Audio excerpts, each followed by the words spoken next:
Ya ayyuhalladzina amanu la tattabi'u khutuwatis syaitan. Hai orang-orang yang beriman, kalian jangan ikuti langkah-langkah syaitan.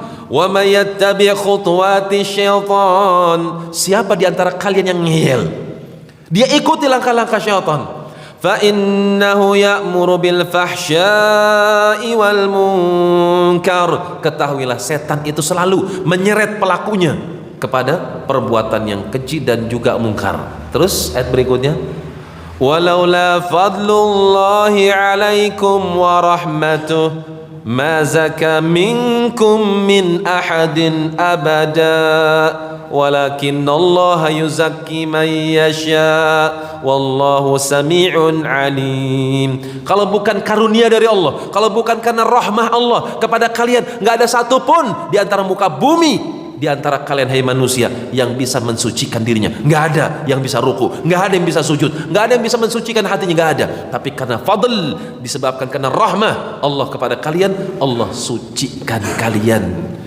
dari kalangan yang Allah kehendaki, dari kalangan hamba-hamba Allah yang Allah kehendaki. Fadl rahmah, fadl rahmah. Ini masih setengah dalam surat Nur, sudah disebutkan 4.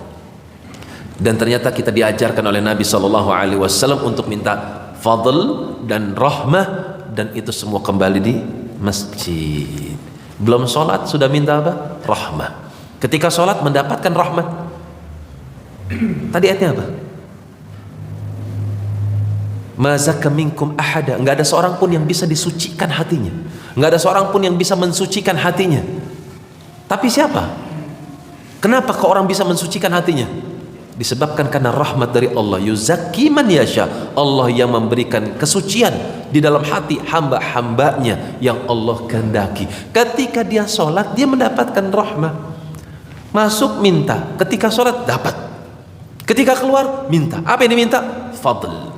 Karena itu ajarkan anak-anak untuk ibadah. Di antara ibadah yang paling agung adalah as-salat. Kalau jenengan sudah bisa menjadi pembuka pintu kebaikan buat anak-anak, maka setting anak-anak supaya dia bisa menjadi pembuka ke pintu kebaikan untuk dirinya dan juga masa depannya.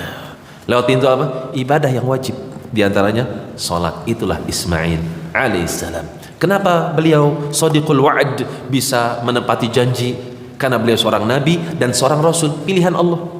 Terus apa yang didapati daripada ilmu kenabian? Kenapa kok bisa penepat janji? Kenapa bisa menegakkan sholat? Kita lihat, karena beliau mengajarkan keluarganya untuk sholat. Wa kana ya'muru ahlahu bis sholati, beliau adalah orang yang suka mengajak keluarganya, anak dan istrinya untuk sholat. Pendidikan as-sholat, pendidikan ibadah ditanamkan sejak dini.